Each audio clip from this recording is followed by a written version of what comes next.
Last time बेटा हमने बात करी थी, रेशियो के बारे में बात करी थी और प्रोपोर्शन के बारे में बात करी थी बेटा। रेशियो के बारे में भी हमने ये बात की थी बेटा कि अगर हमारे पास कोई भी दो क्वांटिटी हैं, उन दोनों को कंपेयर करना, उसको हम क्या कहते थे बेटा, रेशियो कहा करते थे। अब रेशियो में भी मैंने कुछ टाइप्स बताए थे आपको। रेशियो में भी बेटा मैंने कुछ टाइप्स बताए थे, जैसे A:B वो रेशियो में है। अगर आपको डुप्लीकेट रेशियो निकालना है तो इनका बेटा स्क्वायरिंग कर देंगे, तो ये क्या कहलाएगा, डुप्लीकेट रेशियो कहलाएगा। अगर इनका क्यूब कर देंगे तो ये क्या कहलाएगा बेटा, ट्रिप्लीकेट रेशियो कहलाएगा। और अगर मैं इसका क्या निकालूं, स्क्वायर रूट फाइंड करता हूं, स्क्वायर रूट क्या फाइंड करता हूं, तो ये क्या कहलाएगा बेटा, सब डुप्लीकेट कहलाएगा। और अगर मैं इसका क्यूब रूट फाइंड करता हूं तो वो क्या कहलाएगा बेटा, सब ट्रिप्लीकेट रेशियो कहलाएगा। इस तरह से कल हम बात कर चुके हैं बेटा। उसके आगे मैंने बात करी थी बेटा, प्रोपोर्शन के बारे में बात करी थी कि प्रोपोर्शन क्या होता है। प्रोपोर्शन में मीन वैल्यू क्या होती है, एक्सट्रीम वैल्यू क्या होती है, हम किस तरह से पहचानेंगे वो प्रोपोर्शन में है या नहीं है। हमने प्रोडक्ट ऑफ मीन निकालना है, हमें बेटा प्रोडक्ट ऑफ एक्सट्रीम निकालना है। अगर प्रोडक्ट ऑफ मीन और प्रोडक्ट ऑफ एक्सट्रीम अगर बराबर है तो वो प्रोपोर्शन होगा, अदरवाइज प्रोपोर्शन नहीं होगा। फिर उसके बाद हमने कंपोनेंडो निकाला था, और फिर उसके बाद हमने डिविडेंडो निकाला था, फिर उसके बाद हमने कंपोनेंडो एंड डिविडेंडो की बात की थी। आज हम बात करेंगे बेटा क्वेश्चंस के बारे में बात करते हैं। कुछ क्वेश्चंस लेते हैं तो उससे और बात समझ में आएगी। जैसे क्वेश्चन नंबर 1 आपके सामने है बेटा, इफ अगर आपको एक x:y दे रखा है 3:5, अब आपको क्या कैलकुलेट करना है बेटा, डुप्लीकेट रेशियो कैलकुलेट करना है। किसका बेटा, 3x + y 5x - 5। ओके बेटा, सबसे पहले मैं 3x + y 5x - y का रेशियो फाइंड करता हूं, उसके बाद उसको क्या कर दूंगा, स्क्वायरिंग कर दूंगा, तो मुझे डुप्लीकेट रेशियो पता चल जाएगा, मुझे डुप्लीकेट रेशियो पता चल जाएगा। चलो करते हैं सॉल्यूशन।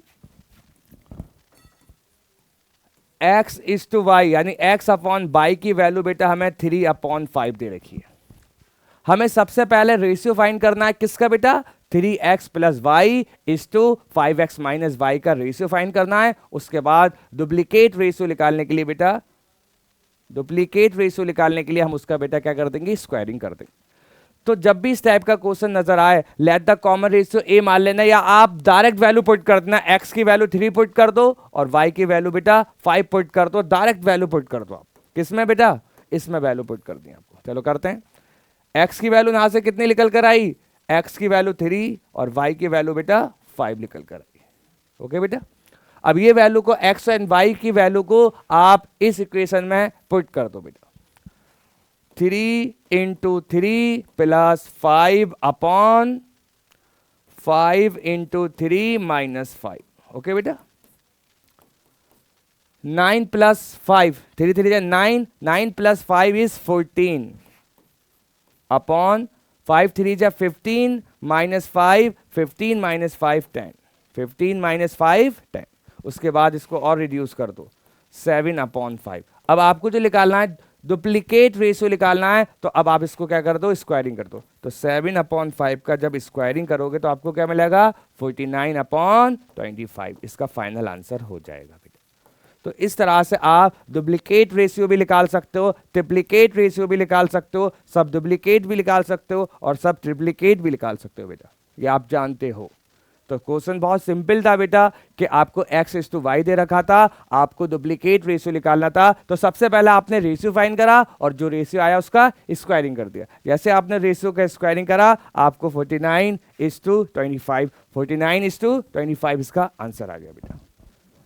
इस तरह से क्वेश्चन आता है, आसान होते हैं, इजीली कर सकते हो बेटा। नेक्स्ट क्वेश्चन के बारे में बात करते हैं।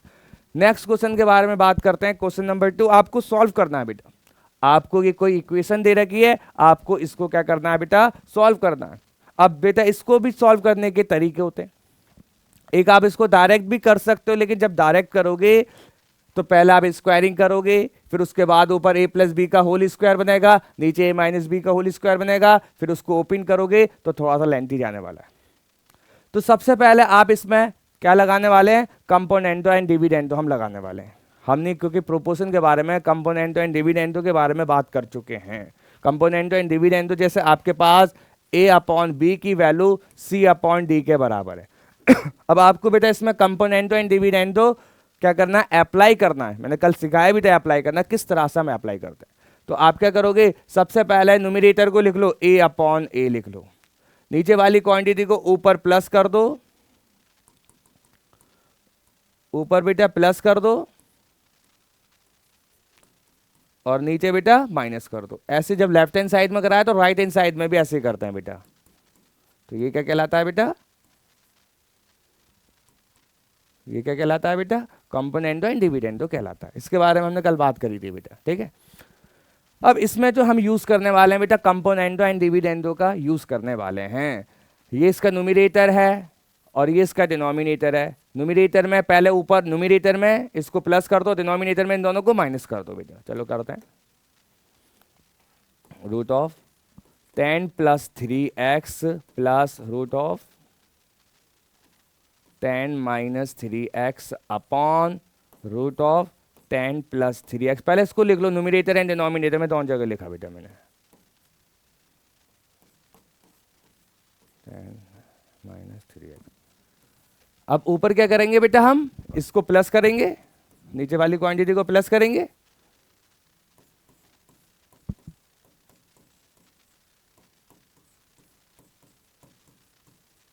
और हम इसे नीचे क्या करने वाले हैं बेटा, माइनस। जब मैं माइनस करूंगा तो ये साइन चेंज हो जाएगी, ये प्लस है तो माइनस का हो जाएगा और जो माइनस है बेटा वो प्लस का हो जाएगा। इधर भी नीचे कुछ नहीं है तो बेटा 1 है, इधर भी कंपोनेंटो एंड डिविडेंडो आप यूज कर दो, ऊपर दोनों को प्लस कर दो और नीचे दोनों को माइनस कर दो, ठीक है बेटा।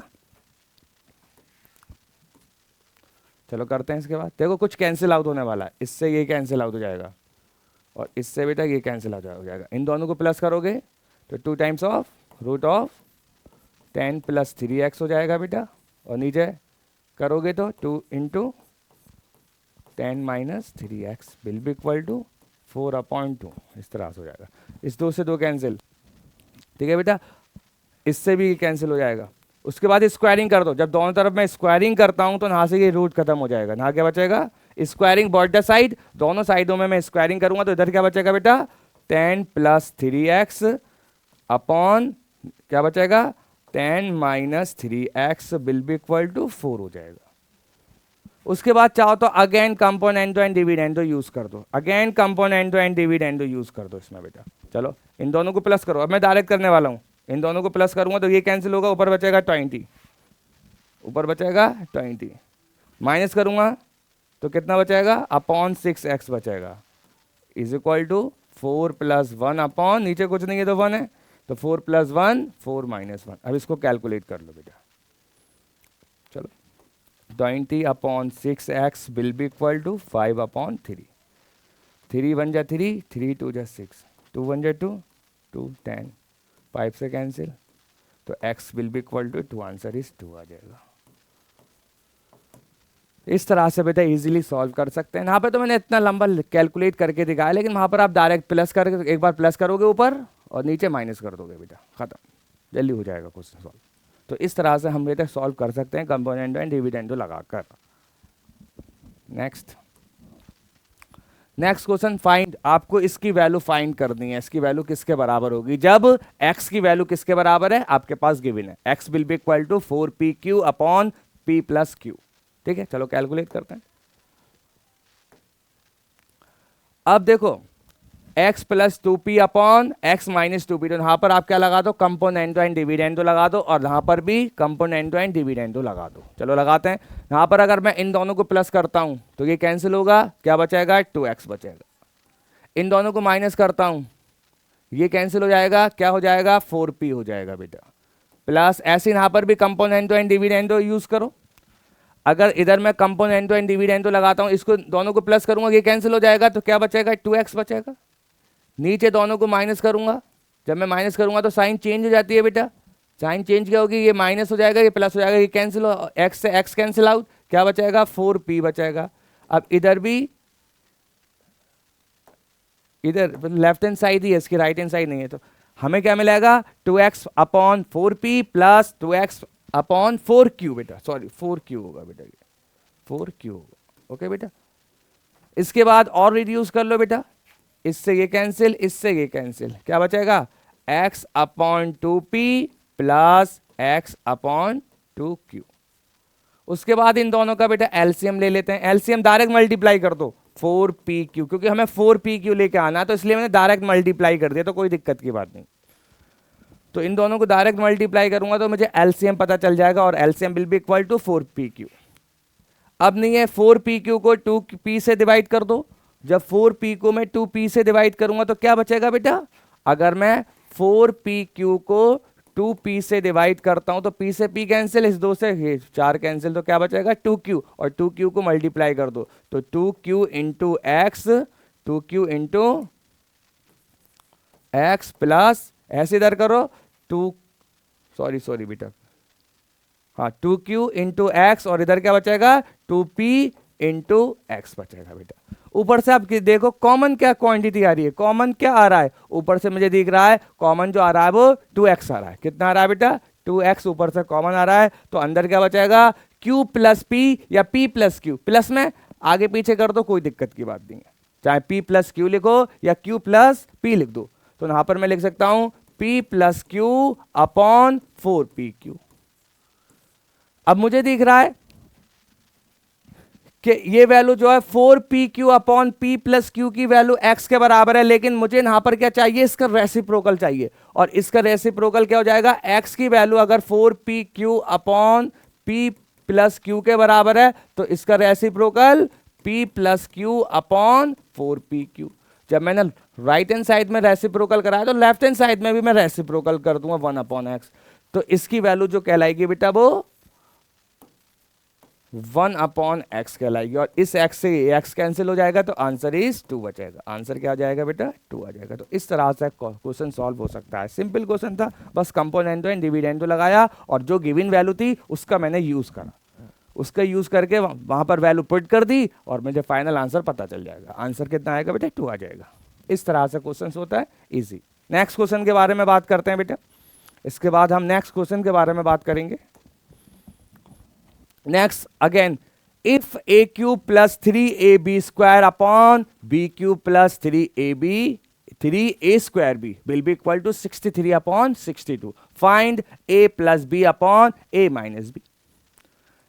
हमें a प्लस बी और a माइनस बी का रेशियो फाइंड करना है, चलो करते हैं। अब डायरेक्ट तो कोई तरीका मुझे नजर नहीं आ रहा, तो हम क्या यूज करेंगे बेटा, कंपोनेंटो एंड डिविडेंडो अगेन यूज करने वाले हैं इस क्वेश्चन में। चलो सॉल्व करते हैं बेटा।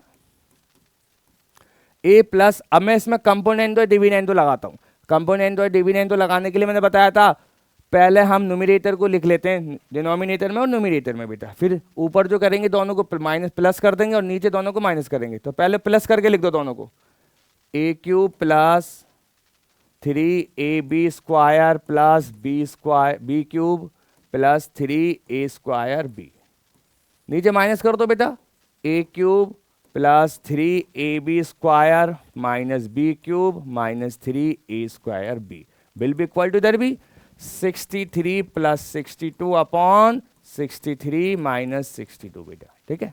चलो अब ऊपर आपको क्या दिख रहा है, a cube plus b cube plus 3ab square plus 3a square b, तो ऊपर एक आइडेंटिटी आपको नजर आ रही है, a प्लस बी का होल क्यूब, और a प्लस बी का whole cube will be equal to a cube plus b cube, a cube plus b cube plus 3a square b plus 3ab square. बस के आगे पीछे तो नजर आ रहा है, ये आगे पीछे हो गया है बस खत्म, लेकिन आइडेंटिटी तो यही नजर आ रही है, a cube plus b cube plus 3ab square plus 3ab square, 3a square b और 3ab स्क्वायर।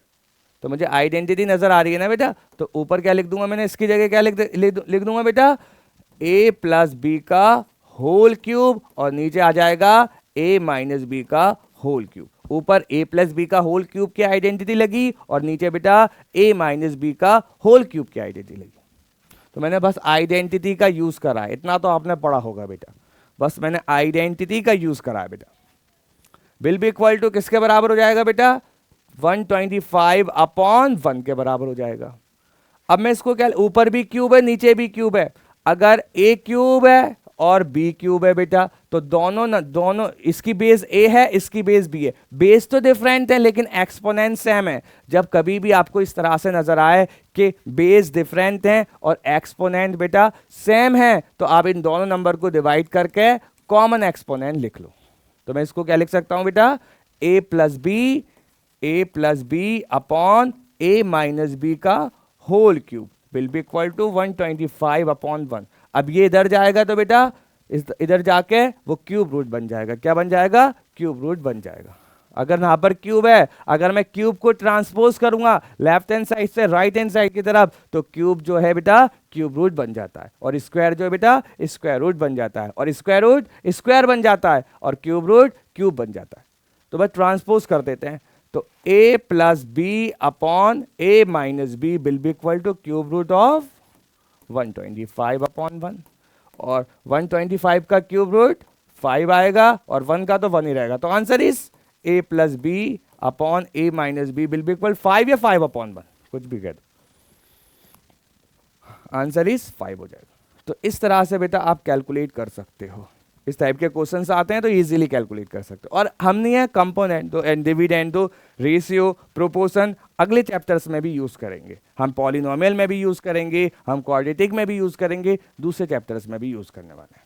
ठीक है बेटा, आगे बात करते हैं। इसके बाद हम बात करेंगे बेटा डेसिमल एक्सपेंशन के बारे में बात करने वाले हैं कि decimal expansion of real number. हम रियल नंबर के डेसिमल एक्सपेंशन के बारे में बात करेंगे। जो भी रियल नंबर होते हैं उसका डेसिमल एक्सपेंशन क्या होता है, यानी डेसिमल फॉर्म क्या होती है उसकी। अब जो भी रियल नंबर है हम पढ़ चुके हैं रियल नंबर के बारे में। रियल नंबर जो होता है वो दो नंबर का कॉम्बिनेशन होता है, रैशनल और इर्रेशनल नंबर। क्योंकि हम रियल नंबर की बात कर रहे हैं डेसिमल एक्सपेंशन की, तो हम दोनों नंबर के बारे में बात करेंगे और हम जब दोनों नंबर के बारे में बात करेंगे तो दोनों नंबर के डेसिमल एक्सपेंशन को कंबाइन कर देंगे तो हमें क्या मिल जाएगा, रियल नंबर का डेसिमल एक्सपेंशन पता चल जाएगा। ओके बेटा, चलो बात करते हैं।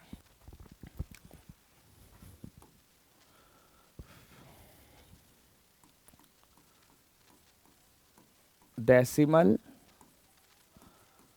Expansion of real number.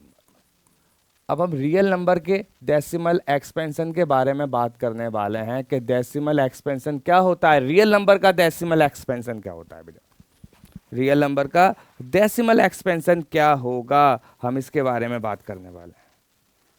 Okay, decimal expansion of real number means real number is the combination of rational and irrational. Rational और इर्रेशनल नंबर का जो कॉम्बिनेशन होता है उसी नंबर को हम बेटा रियल नंबर कहते हैं। तो मुझे अगर रैशनल नंबर का डेसिमल एक्सपेंशन पता चल जाए और इर्रेशनल नंबर का डेसिमल एक्सपेंशन पता चल जाए तो मुझे रियल नंबर का डेसिमल एक्सपेंशन पता चल जाएगा, क्योंकि रियल नंबर और रैशनल नंबर और इर्रेशनल नंबर का दोनों का कॉम्बिनेशन जो होगा डेसिमल एक्सपेंशन वो किसका बन जाएगा बेटा, रियल नंबर का बन जाएगा। तो सबसे पहले हम बात करेंगे बेटा, सबसे पहले हम रैशनल नंबर के डेसिमल एक्सपेंशन के बारे में बात करेंगे। रैशनल नंबर का डेसिमल एक्सपेंशन क्या होता है। ठीक है, रैशनल नंबर, सबसे पहले हम रैशनल नंबर के बारे में बात करेंगे। ठीक है बेटा, ठीक, चलो बात करते हैं। जैसे मेरे पास कोई भी नंबर है, मैं एक एग्जाम्पल लेता हूं और एग्जाम्पल से समझाने की कोशिश करता हूं। मेरे पास 4/5 है और अगर हमें डेसिमल एक्सपेंशन निकालना है तो मैं 4 को 5 से डिवाइड कर दूंगा। मैं 4 को क्या करूंगा, 5 से डिवाइड करता हूं। चलो करता हूं।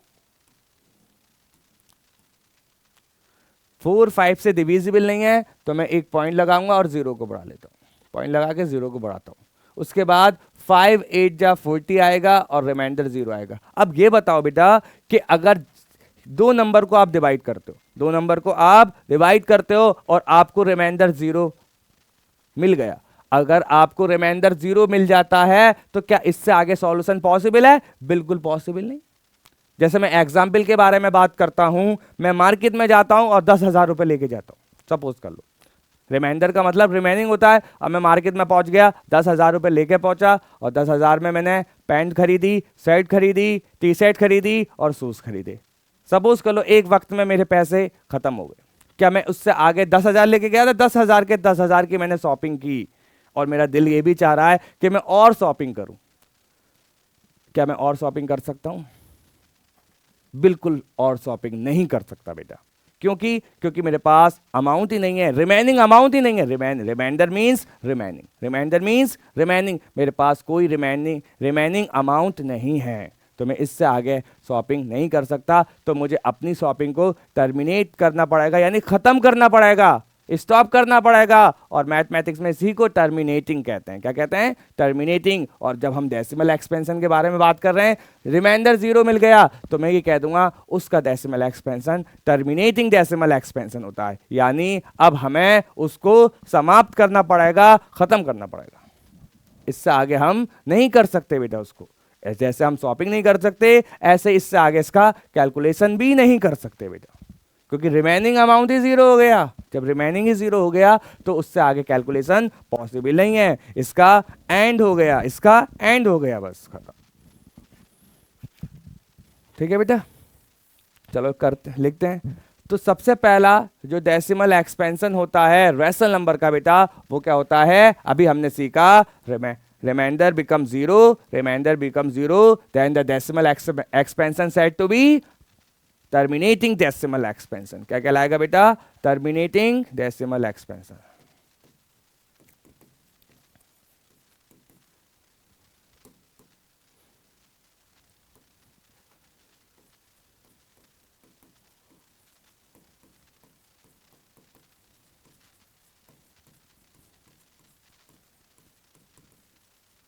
टर्मिनेटिंग डेसिमल एक्सपेंशन कहलाएगा बेटा, ठीक है। और terminating decimal expansion means remainder become 0, remainder become 0, remainder क्या होगा बेटा? 0। और जब रिमाइंडर 0 होगा जब भी उसका एंड होगा, जब भी आपको खत्म करना पड़ेगा कैलकुलेशन, उससे आगे कैलकुलेशन नहीं हो सकता। एग्जाम्पल की बात करें, 4/5 और 4/5 का डेसिमल एक्सपेंशन 0.8, 0.8। ठीक है बेटा।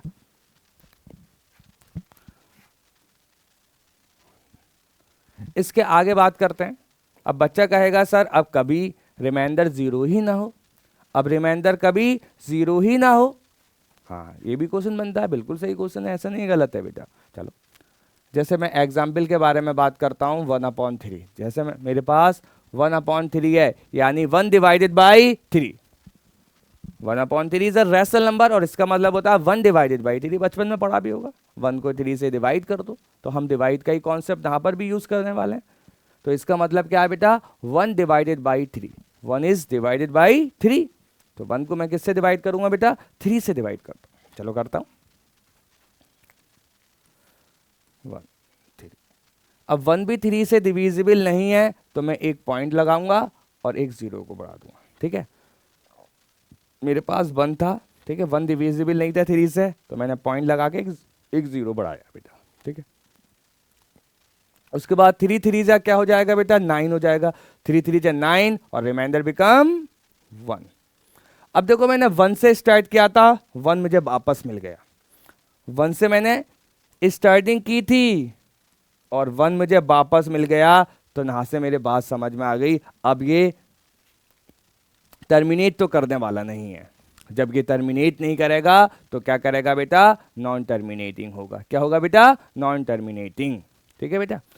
अब नॉन टर्मिनेटिंग है। अब देखो, जहां से शुरू करा था वहीं पर वापस आ गया, फिर ऐसे फिर ऐसे फिर ऐसे, फिर मुझे क्या करना है? रिपीट करना है। क्या करना है बेटा? रिपीट करना है। जहां से शुरू करा था वहीं पर खत्म होगा, जहां से शुरू करा था वहीं पे वापस पहुंच गया। 1 से शुरू करा था 1 पे वापस, 1 से शुरू करा 1 पे वापस, 1 से शुरू करा 1 पे वापस। अब मैं क्या कर रहा हूं? रिपीट कर रहा हूं। तो याद रखना बेटा, जब कभी रिमाइंडर जीरो ना हो तो वो non terminating decimal non terminating होता है, लेकिन उसके साथ रिपीटिंग होता है। और रिपीटिंग का मतलब समझ सकते हो, जहां से आपने शुरुआत करी है वहां वहां पर दोबारा वापस पहुंच जाते हो, वहां से वो क्या करेगा, रिपीट करेगा। और जब रिमाइंडर रिपीट करेगा तो उसका कोसाइन भी रिपीट करेगा, 0.3333333। इस तरह से कहानी चलती रहेगी, इस तरह से कहानी चलती रहेगी। जैसे मैं एक और एग्जाम्पल से बात समझता हूं बेटा मैं, ठीक है। एग्जाम्पल मैंने लिया 1/7, 1/7 लिया। चलो डिवाइड करता हूं, 1 को मैं 7 से डिवाइड करता हूं। कहां से शुरुआत करी है मैंने, 1 से करी है, ठीक है। 1 7 से डिविजिबल नहीं है तो मैं पॉइंट लगाऊंगा और एक जीरो बढ़ाता हूं। फिर 7 बन जा 7 हो जाएगा, 7 बन जा 7, 3 बचा, इस पॉइंट को उतार लिया, 7 4 जा 28, कितना बचा, 2 बचा, इस पॉइंट से एक और जीरो बढ़ा लिया। फिर 7 2 जा 14, 6 बचा, फिर इस पॉइंट से एक और जीरो। देखो मैंने 1 से स्टार्ट करा है, 1 जहां पर मिलेगा वहां से रिपीट करना शुरू कर देगा फौरन। 7 8 जा 56, 4 बचा, एक जीरो उतार लिया, 7 5 जा 35, 5 बचा, फिर एक और जीरो बता लिया, 7 7 जा 49, कितना बचा, 1। देखो 1 वापस मिल गया। अब इसके बाद वो क्या करेगा बेटा, रिपीट करना शुरू करेगा। कितना, 0.142857, 142857, 142857 एंड सो ऑन। इस तरह से कहानी बेटा चलती रहेगी, इस तरह से कहानी चलती रहेगी। और जहां से रिपीट करता है तो वहां से मैं क्या लगा दूंगा, बार लगा दूंगा। बार का मतलब बार बार बार बार रिपीट कर, बार बार बार बार रिपीट करना। तो बात समझ में आई बेटा कि कहां से कैसे रिपीट करता है और कहां से रिपीट करेगा। तो आप रिमाइंडर को जहां से आपने शुरुआत करी है वही वापस मिल गया, तो वहां से रिपीट करना शुरू कर देगा। कौन, क्वेश्चन, क्वेश्चन रिपीट करना शुरू कर देगा। क्वेश्चन क्या करेगा, रिपीट करना शुरू कर देगा।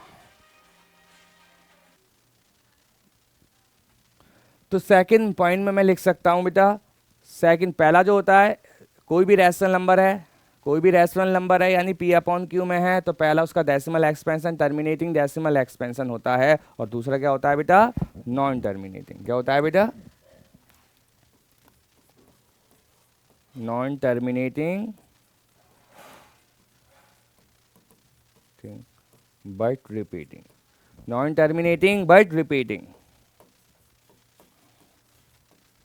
और रिपीटिंग का दूसरा नाम बेटा रिकरिंग भी होता है, रिकरिंग भी कहा जाएगा इसको, non terminating but repeating.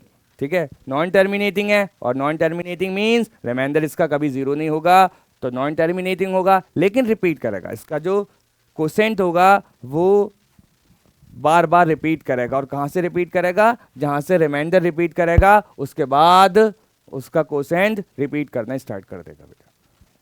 Example की बात करते हैं बेटा, एक एग्जाम्पल 1/3, इसमें पहले लिख लो remainder is not equal to zero, remainder is not equal to zero,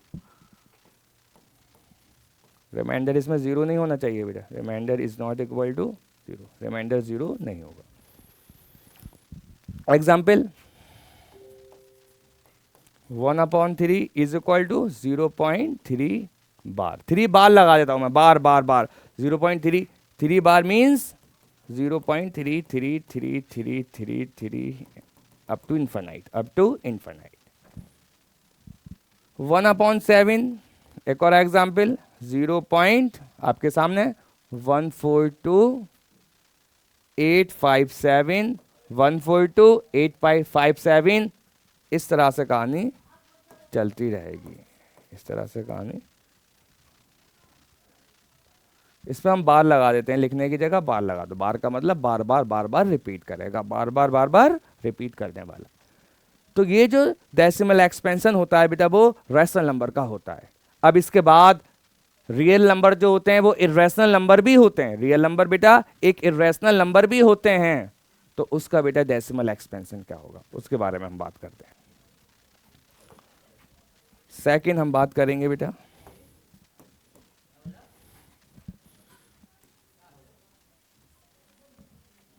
second हम बात करेंगे बेटा इर्रेशनल नंबर की।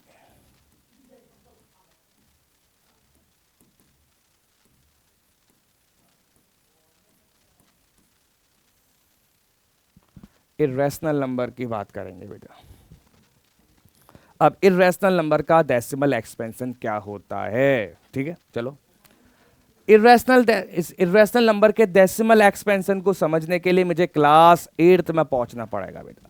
आपने वहां पर स्क्वायर रूट फाइंड किया था। क्या फाइंड किया था? स्क्वायर रूट फाइंड किया था बाय यूजिंग लॉन्ग डिवीजन। किससे यूज करा था बेटा? लॉन्ग डिवीजन से आपने स्क्वायर रूट को फाइंड किया था। और आपने परफेक्ट स्क्वायर नंबर का स्क्वायर रूट फाइंड किया था, नॉन परफेक्ट स्क्वायर नंबर का भी स्क्वायर रूट फाइंड किया था, और नॉन और स्क्वायर परफेक्ट स्क्वायर नंबर का भी स्क्वायर रूट फाइंड किया था। Non perfect square number and perfect square number का आपने स्क्वायर रूट को फाइंड किया था। जहां कहीं भी आपने नॉन परफेक्ट स्क्वायर नंबर का नॉन परफेक्ट स्क्वायर नंबर का स्क्वायर रूट को फाइंड किया था, वहां से जो आपको डेसिमल एक्सपेंशन मिला था वो कैसा मिला था बेटा? नॉन टर्मिनेटिंग नॉन रिपीटिंग मिला था। ना वो टर्मिनेट किया था, ना वो रिपीट किया था। और ऐसे ही डेसिमल एक्सपेंशन को हम क्या कहते हैं? इर्रेशनल नंबर कहते हैं। जो भी किसी भी नंबर का decimal expansion non terminating non repeating होगा तो वो नंबर क्या कहलाएगा बेटा? इर्रेशनल नंबर कहलाएगा। हमें ये पता भी होना चाहिए बेटा आया कहां से है, ये आया कहां से, समझ में सबके आगे होगा। आपने कैलकुलेट भी किया था, आप सबने ही कैलकुलेट किया होगा बेटा, क्योंकि आप सब 8th क्लास पढ़ के आए हो। आप सब ने ही इसको कैलकुलेट किया होगा, ठीक है। चलो एक एग्जाम्पल की फॉर्म भी ले लेते हैं। एग्जाम्पल ले लो। √2 का आपने है क्या निकाल दो? स्क्वायर रूट को फाइंड कर दो। अब क्योंकि मुझे मालूम है √2 जो है एक इर्रेशनल नंबर है, क्योंकि 2 जो एक नॉन परफेक्ट स्क्वायर नंबर है, और नॉन परफेक्ट स्क्वायर नंबर का मैं स्क्वायर रूट फाइंड करता हूं तो वो यकीनन इर्रेशनल नंबर होता है। तो हमें इसमें डेसिमल एक्सपेंशन के बारे में बात करनी है। चलो निकालते हैं। 2 पॉइंट लगा के 0 बढ़ा लो, और कितने भी 0 बढ़ा सकते हो आप, इनफाइनाइट मैनी 0 बढ़ा दो तो कहानी चलती रहेगी। 1 1 जा 1, माइनस कर दो 1 बचेगा बेटा। फिर इस पॉइंट को लगाओ, अगली 2 गिनती उतारते हैं इसमें बेटा। फिर 1 को 1 में प्लस कर दो, कितना आएगा? 2 आएगा। कितनी टाइम जाएगा? 4 टाइम जाएगा, 96। फिर माइनस कर दो, 4 आएगा इसमें, 4 को प्लस कर दो, 28 आएगा। फिर अगली 2 गिनती उतार लो। इस तरह से कहानी चलती रहेगी बेटा। और ये नंबर जो होगा नॉन टर्मिनेटिंग नॉन रिपीटिंग होने वाला है, नॉन टर्मिनेटिंग नॉन रिपीटिंग होने वाला है। ओके बेटा, ठीक है, लिखते हैं। डेसिमल एक्सपेंशन क्या होगा बेटा इसका? Non terminating but repeating, non terminating non repeating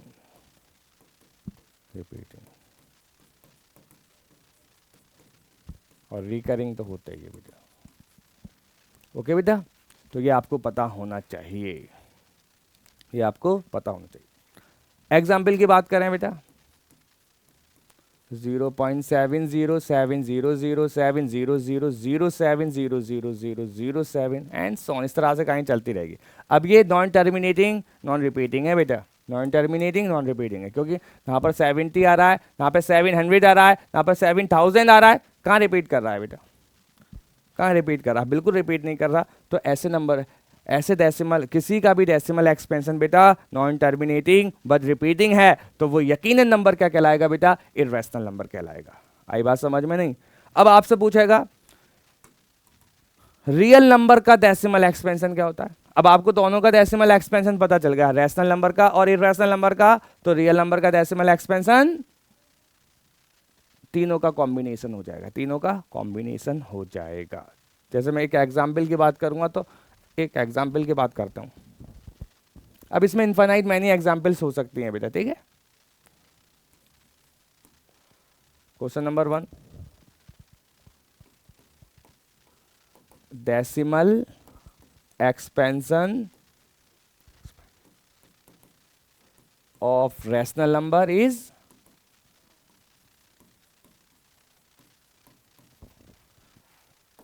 is R. A terminating decimal expansion,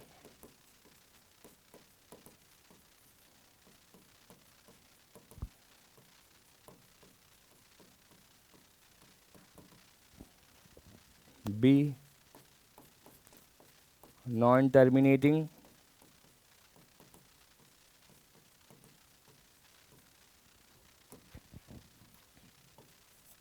but repeating, C, both A and B, or D, non-terminating, non-repeating.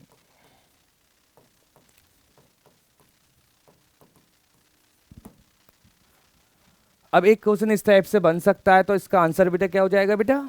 अभी मैंने बताया था कि कोई भी बेटा रैशनल नंबर है तो उसका decimal expansion terminating decimal expansion भी होता है और नॉन टर्मिनेटिंग बट रिपीटिंग भी होता है, तो इसका आंसर हो जाएगा बेटा बोथ ए एंड बी, यानी दोनों इसका आंसर करेक्ट हो जाएगा। अगर आपसे आप पूछा होता कि अगर इसकी जगह दे रखा होता है बेटा, सपोज कर लो, पहले क्वेश्चन देखते हैं ये वाला, इसके बाद एक और क्वेश्चन मैं इसी में बनाता हूं बेटा। अब मैं इसको कट कर दूं और इसकी जगह क्या लिख दूं? इर्रेशनल नंबर लिख दूं बेटा। क्या लिख दूं? इर्रेशनल नंबर लिख दूं। अब इसका आंसर क्या हो जाएगा बेटा? अब इसका आंसर हो जाएगा नॉन टर्मिनेटिंग बट रिपीटिंग। इसका आंसर फिर क्या हो जाएगा बेटा? डी ऑप्शन करेक्ट हो जाएगा। अगर रैशनल नंबर है तो इसका decimal expansion both a and b हो जाएगा, यही टर्मिनेटिंग डेसिमल एक्सपेंशन और नॉन टर्मिनेटिंग बट रिपीटिंग हो जाएगा। और अगर इर्रेशनल नंबर है तो इसका आंसर डी हो जाएगा बेटा। ठीक है, अब एक और क्वेश्चन बना सकता है बेटा वो, एक और क्वेश्चन क्या बना सकता है वो, चलो बात करते हैं। Question decimal expansion of real number is are. हाँ, अब पूछेगा आपका रियल नंबर का डेसिमल एक्सपेंशन क्या होगा। हाँ, अब रियल नंबर के बारे में हम जानते हैं बेटा, रियल नंबर जो होता है दोनों नंबर का कॉम्बिनेशन होता है, रैशनल एंड इर्रेशनल नंबर का कॉम्बिनेशन होता है।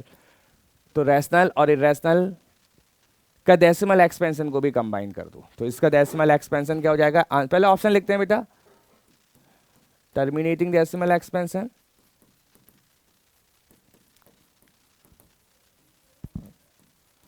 Expansion, B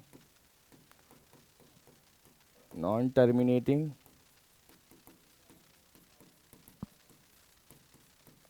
decimal expansion,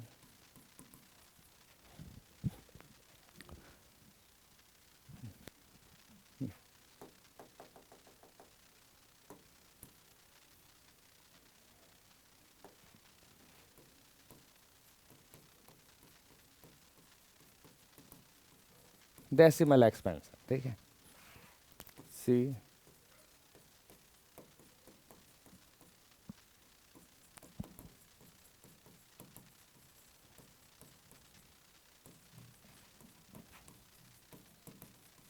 decimal expansion, D all of these. इसका answer is all of these. Answer क्या हो जाएगा बेटा? ऑल ऑफ दिस का आंसर, क्योंकि रियल नंबर जो होते हैं बेटा रैशनल नंबर भी होते हैं और इर्रेशनल नंबर भी होते हैं, तो इसका आंसर हो जाएगा बेटा ऑल ऑफ दीज हो जाएगा इसका आंसर। तो इस टाइप से बेटा क्वेश्चंस पूछता है, तो इजी क्वेश्चंस होते हैं, मुश्किल नहीं होते, आसानी के साथ आप कर सकते हो। ओके, चलो आगे बात करते हैं। अब हमने सीखा रैशनल नंबर या इर्रेशनल नंबर, यानी कोई भी रियल नंबर है तो उसका डेसिमल एक्सपेंशन क्या होता है। ठीक है, लेकिन हम जो बात करने वाले हैं बेटा वो रैशनल नंबर, क्योंकि इर्रेशनल नंबर के लिए तो एक ही रहने वाला है, नॉन टर्मिनेटिंग नॉन रिपीटिंग, तो उसमें तो कोई दिक्कत होने वाली नहीं है। अगर आपसे पूछता है कि रैशनल नंबर का डेसिमल एक्सपेंशन क्या है, कोई भी आपको एक रैशनल नंबर दे रखा हो और उसका डेसिमल एक्सपेंशन पूछे तो आप इजीली बता सकते हो। लेकिन अगर आपको कोई भी नंबर दे रखा है पी अपॉन क्यू की फॉर्म में दे रखा है और आपसे वो पूछेगा कि इस नंबर का डेसिमल एक्सपेंशन क्या होता है, आप डायरेक्ट नहीं बता पाओगे बेटा, अब आप डायरेक्ट नहीं बता सकते क्योंकि आपको डिवाइड करना पड़ेगा, और अगर उसका रिमाइंडर 0 आ गया तो आप कह दोगे टर्मिनेटिंग डेसिमल एक्सपेंशन, और उसका रिमाइंडर 0 नहीं होता है तो आप कह दोगे non terminating but repeating. Okay बेटा, लेकिन इसको भी कैलकुलेट करना पड़ेगा। हो सकता है वो कोई भी नंबर है वो 5 नंबर के 5 डेसिमल पॉइंट के बाद रिपीट करे, 10 के बाद रिपीट करे, 20 के बाद रिपीट करे, 50 के बाद रिपीट करे, तो कैलकुलेशन तो बहुत ज्यादा हो जाएगा ना बेटा। हाँ, तो अब हमें इसको डायरेक्ट बताना है। एक थ्योरम दे रखी है एनसीईआरटी में, एक थ्योरम है, उसका यूज कर कर हमें डायरेक्ट बताना है कि कोई भी मेरे पास रैशनल नंबर है तो उसका डेसिमल एक्सपेंशन टर्मिनेटिंग कब होगा और नॉन टर्मिनेटिंग बट रिपीटिंग कब होगा। ओके बेटा, तो उसके बारे में हम बात करते हैं।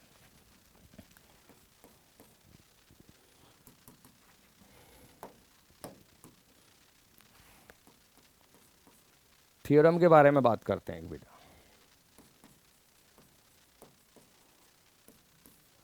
लेट मैंने मान लिया P upon Q is a rational number. एक क्या है बेटा, एक रैशनल नंबर है। P upon Q is a rational number. अब मुझे डेफिनेशन बार बार नहीं बतानी, अगर कोई रैशनल नंबर है तो उसका P और Q जो होगा बेटा इंटीजर्स होगा, और Q is not equal to 0। मैं आगे नहीं लिख रहा, बस मैंने लिख दिया P upon Q is a rational number, और रैशनल नंबर के बारे में हम जानते हैं बेटा। अगर P अपॉन Q एक रैशनल नंबर है, एक रैशनल नंबर है, तो आप क्या करोगे बेटा, इसके बाद अब जब ये रैशनल नंबर है तो इसका, जब ये रैशनल नंबर है तो इसका डेसिमल एक्सपेंशन या तो टर्मिनेटिंग होगा या नॉन टर्मिनेटिंग बट रिपीटिंग होगा। अब टर्मिनेटिंग कैसे पहचानेंगे और नॉन टर्मिनेटिंग बट रिपीटिंग कैसे पहचानेंगे बेटा, ठीक है।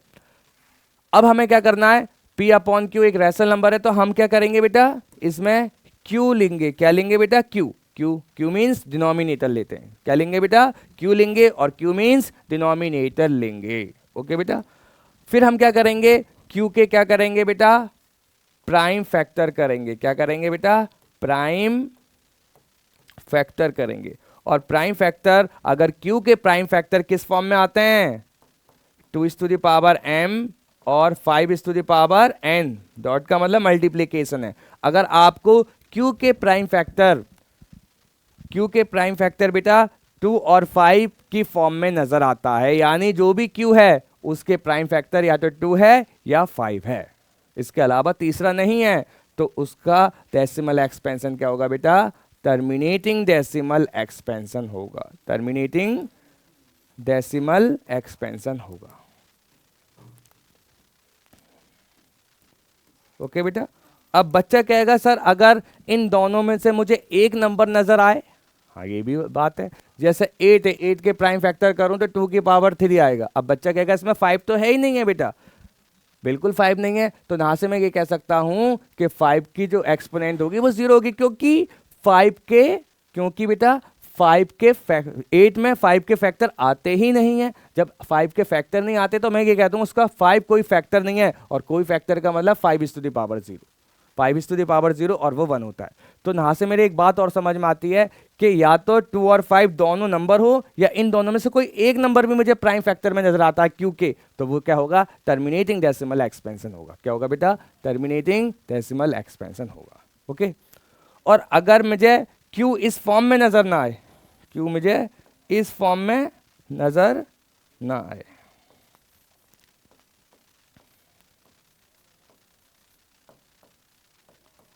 इस फॉर्म में नजर ना आने का मतलब है 2 और 5 के अलावा तीसरा नंबर और आ जाए, तीसरा प्राइम नंबर और आ जाए, 3 आ जाए, 7 आ जाए, 11 आ जाए 2 और 5 के साथ, तो वो क्या कहलाएगा बेटा, नॉन टर्मिनेटिंग बट रिपीटिंग कहलाएगा। एंटी बी आर, और एंटी बी आर का मतलब है non terminating but repeating, non terminating but recurring भी कह सकते हो। तो इससे मैं पहचान सकता हूं बेटा मैं कि कौन सा, कोई सा भी रैशनल नंबर मुझे दे रखा है, कौन सा रैशनल नंबर का डेसिमल एक्सपेंशन टर्मिनेटिंग है और कौन से रैशनल नंबर का decimal expansion non terminating but repeating है। तो मैं इससे मैं इजीली देखकर पहचान सकता हूं और बता सकता हूं बेटा। जैसे मैं इसमें अब एग्जाम्पल्स के बारे में बात करता हूं, मैं इसमें एग्जाम्पल्स के बारे में बात करता हूं। चलो बात करते हैं क्वेश्चन।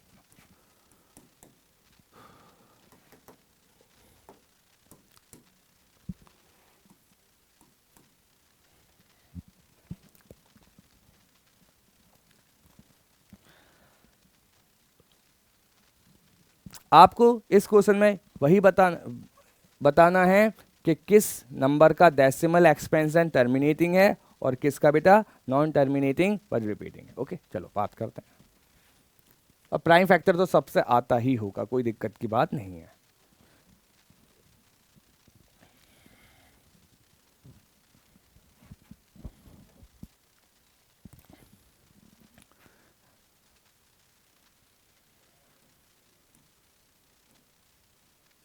अब मैं ऑलरेडी किस में देता हूं बेटा, मैं प्राइम फैक्टर के फॉर्म में ही दे देता हूं। आप प्राइम फैक्टर निकालते रहना, वो आप सबसे आता होगा।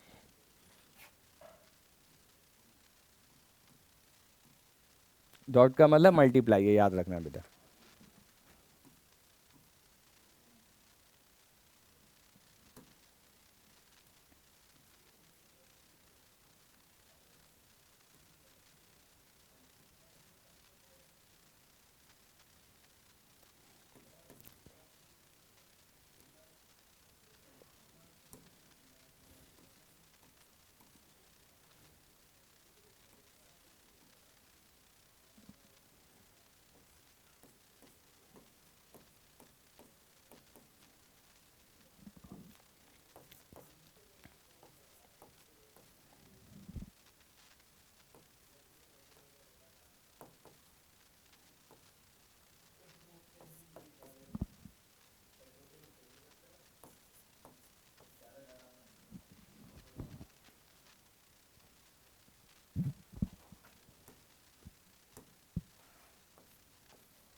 अब मैंने इसमें पहले से ही आपको बेटा डिनोमिनेटर प्राइम फैक्टराइजेशन की फॉर्म में दे रखा है।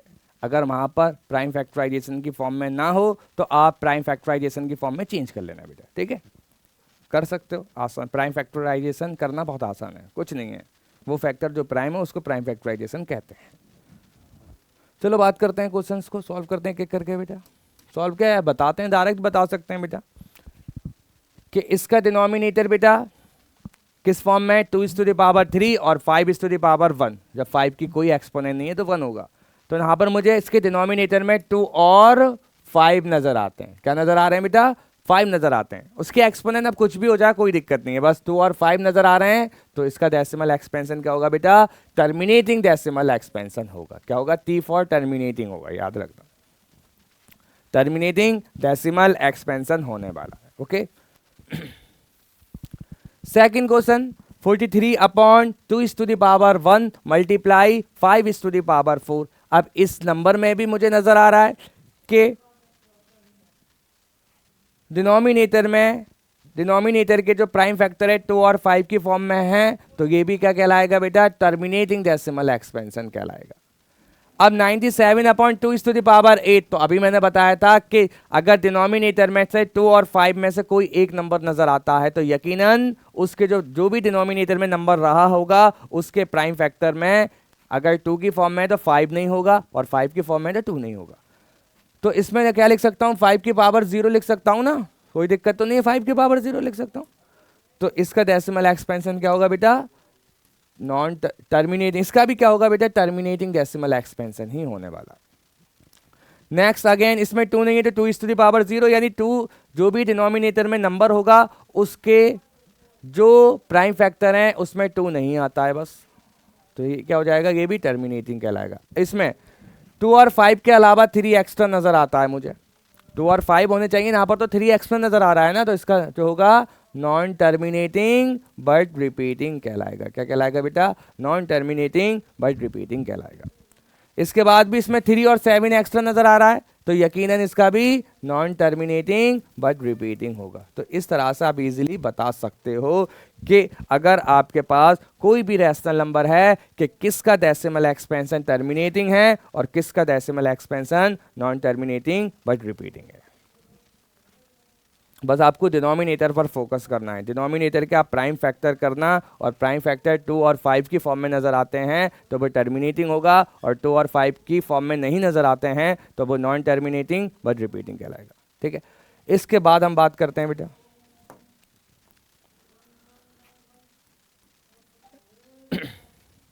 इसके बाद हम बात करते हैं कि अगर आपके पास कोई भी नंबर है, कोई भी रैशनल नंबर है, तो वो रैशनल नंबर कितने डेसिमल पॉइंट के बाद टर्मिनेट करेगा, कितने डेसिमल पॉइंट के बाद टर्मिनेट करेगा। जैसे बचपन में हमने पढ़ा था 0.45, कोई भी फ्रैक्शन होगा, कोई भी बेटा फ्रैक्शन होगा, वो कितने डेसिमल पॉइंट के बाद टर्मिनेट करा होगा, 2 डेसिमल पॉइंट के बाद टर्मिनेट किया होगा। कोई भी इसका, ये डेसिमल फॉर्म है, इसका कोई ना कोई फ्रैक्शन रहा होगा या रैशनल नंबर रहा होगा। All the fraction are rational number बेटा। ये जो डेसिमल फॉर्म है कि किसी न किसी रैशनल नंबर या फ्रैक्शन की होगी। ओके बेटा, तो वो जो भी रैशनल नंबर होगा 4/5 है, यस और नो। जब मैं इसको डिवाइड करूंगा तो ये कितने डेसिमल के बाद टर्मिनेट करेगा, 1 डेसिमल के बाद टर्मिनेट करेगा। ओके बेटा, यहां पर हम ये सीख चुके। अब बचपन में ये भी पूछा था कि इस नंबर में कितने डेसिमल पॉइंट हैं, कितने डेसिमल पॉइंट हैं, 1-2 डेसिमल पॉइंट हैं। इस नंबर में कितनी डेसिमल प्लेस है, डेसिमल प्लेस बतानी है आपको कितनी है, इसमें 2 डेसिमल प्लेस है। तो आपको 3 तरीके से यहां पर क्वेश्चन पूछ सकता है बेटा। या तो वो पूछेगा इसमें डेसिमल पॉइंट कितने हैं, या डेसिमल प्लेस कितनी है, या कोई भी रैशनल नंबर है कितने डेसिमल के बाद टर्मिनेट करेगा। ये क्वेश्चन आपसे पूछे जाते हैं, ठीक है। अब मैं पहले बात करता हूं बेटा, अगर कोई number non terminating but repeating है, कोई भी नंबर है बेटा और वो number non terminating but repeating है, अगर कोई नॉन टर्मिनेटिंग बट रिपीटिंग है तो वो कितने के बाद टर्मिनेट करेगा, ये सबसे पहले मुझे ये क्वेश्चन मिलना चाहिए। पता वो तो नॉन टर्मिनेटिंग है तो टर्मिनेट तो करने वाला ही नहीं है। अगर वो टर्मिनेट भी करेगा तो मैं मान लूंगा उसमें इनफाइनाइट मैनी पॉइंट होंगे। कितने होंगे, इनफाइनाइट मैनी डेसिमल पॉइंट होंगे। कितने होंगे, इनफाइनाइट मैनी डेसिमल पॉइंट होंगे।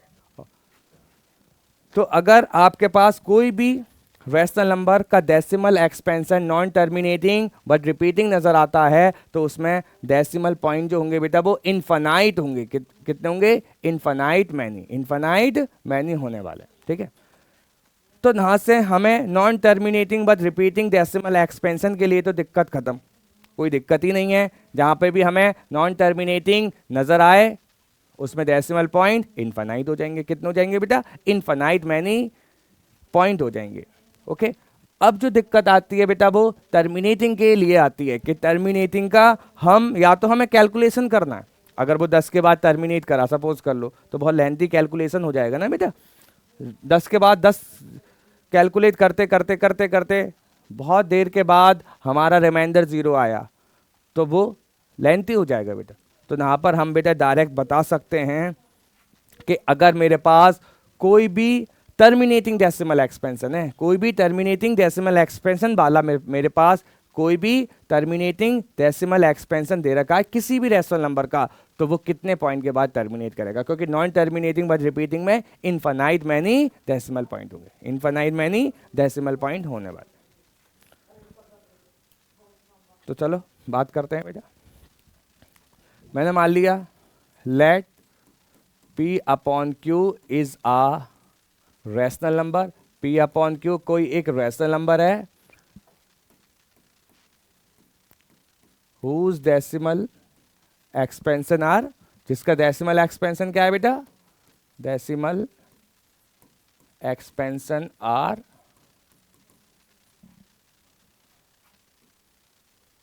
टर्मिनेटिंग।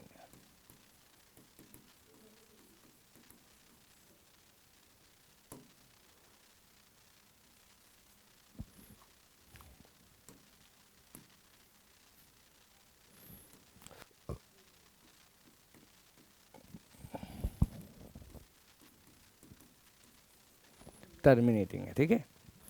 अगर कोई भी रैशनल नंबर P/Q की फॉर्म में और उसका डेसिमल एक्सपेंशन टर्मिनेटिंग है, उसका डेसिमल एक्सपेंशन बेटा, डेसिमल एक्सपेंशन उसका बेटा टर्मिनेटिंग है। डेसिमल एक्सपेंशन कैसा है बेटा, टर्मिनेटिंग डेसिमल एक्सपेंशन है या decimal expansion are terminating. Okay, अगर उसका डेसिमल एक्सपेंशन बेटा टर्मिनेटिंग है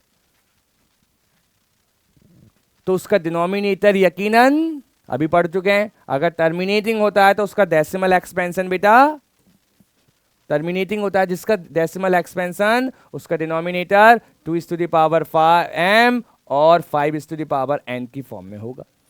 बिल्कुल होगा बेटा, denominator is in the form of 2m और 5n की फॉर्म में होने वाला है, इसमें कोई शक की बात ही नहीं है। अगर कोई भी नंबर p/q की फॉर्म में है और वो रैशनल नंबर है और उसका डेसिमल एक्सपेंशन बेटा टर्मिनेटिंग डेसिमल एक्सपेंशन है, तो उसका डिनोमिनेटर 2m और 5n की फॉर्म में होगा। ओके, ठीक है, ये हम जानते हैं। अब हमें कैसे पहचानना है कि ये कितने डेसिमल के बाद टर्मिनेट करेगा? तो अब हमें क्या करना है, सबसे पहले वही चीज कि कोई भी रैशनल नंबर है तो क्यू के क्या करेंगे, हम प्राइम फैक्टर्स करेंगे, और प्राइम फैक्टर जब वो टर्मिनेटिंग है तो प्राइम फैक्टर यकीनन 2m और 5n की फॉर्म में आने वाला है बेटा, ठीक है। उसके बाद अब इन दोनों की एक्सपोनेंट को मैं क्या करूंगा, कंपेयर करूंगा। 2 की एक्सपोनेंट कितना है बेटा, m, और 5 की एक्सपोनेंट कितना है बेटा, n। तो m और n को बेटा मैं कंपेयर करता हूं। अगर m और n को कंपेयर करूंगा, फर्स्ट केस अगर m की वैल्यू n से ज्यादा है तो इसमें डेसिमल पॉइंट कितने हो जाएंगे बेटा, m हो जाएंगे। और अगर n की वैल्यू m से ज्यादा है तो इसमें डेसिमल पॉइंट कितने हो जाएंगे बेटा, डेसिमल पॉइंट n हो जाएंगे। क्या हो जाएंगे, n हो जाएंगे, ठीक है। इस तरह से हम इजीली बता सकते हैं, आराम से बता सकते हैं, कोई दिक्कत नहीं है। चलो इस पे यही एग्जाम्पल को रिपीट कर देते हैं, चलो इस पे यही एग्जाम्पल्स को रिपीट कर देते हैं। अब मैं इसके आगे लिख दूंगा टर्मिनेट आफ्टर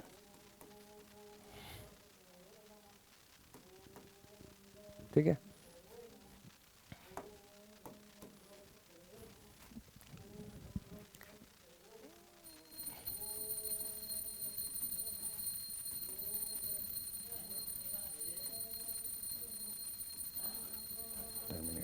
अब ये कितने के बाद टर्मिनेट करेगा बेटा, अब ये कितने के बाद क्या करेगा बेटा, टर्मिनेट करेगा, इसके बारे में बात करते हैं। ए क्वेश्चन 7/2³ इंटू 5⁻1। अब हम क्या करेंगे, इसके एक्सपोनेंट है 1, इसके एक्सपोनेंट 3 है, 3 और 1 को कंपेयर कर दो। जब मैं 3 और 1 को कंपेयर करूंगा तो 3 1 से ज्यादा है, तो इसमें कितने डेसिमल पॉइंट होंगे, terminate after 3 decimal point, 3 decimal point, 3 decimal point के बाद क्या करेगा, ये टर्मिनेट कर जाएगा बेटा। इसमें बात करते हैं बेटा 43/2⁻1 मल्टीप्लाई 5⁻4। ये 1 है, ये 4 है, 1 और 4 को कंपेयर करो, 4 जाता है, तो इसमें कितने डेसिमल पॉइंट होंगे, 4 डेसिमल पॉइंट के बाद क्या कर जाएगा बेटा, वो टर्मिनेट कर जाएगा। क्या कर जाएगा बेटा, टर्मिनेट कर जाएगा।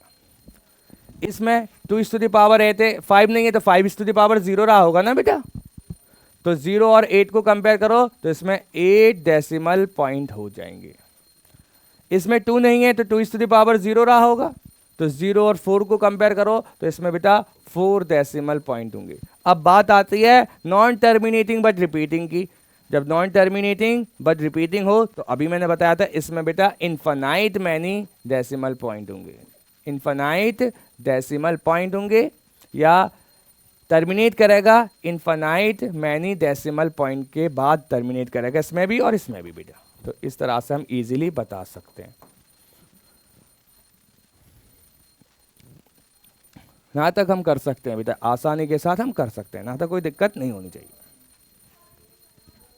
अब आज हमने बात करी बेटा कि कोई भी नंबर p/q की फॉर्म में तो उसका डेसिमल एक्सपेंशन क्या होगा, डेसिमल एक्सपेंशन में चेंज कर सकते हैं। अब हम जब भी नेक्स्ट में बात करेंगे तो बेटा इसकी उल्टी बात करेंगे कि अगर हमें डेसिमल एक्सपेंशन दे रखा है तो हम उसको p/q की फॉर्म में चेंज करेंगे, ठीक है बेटा।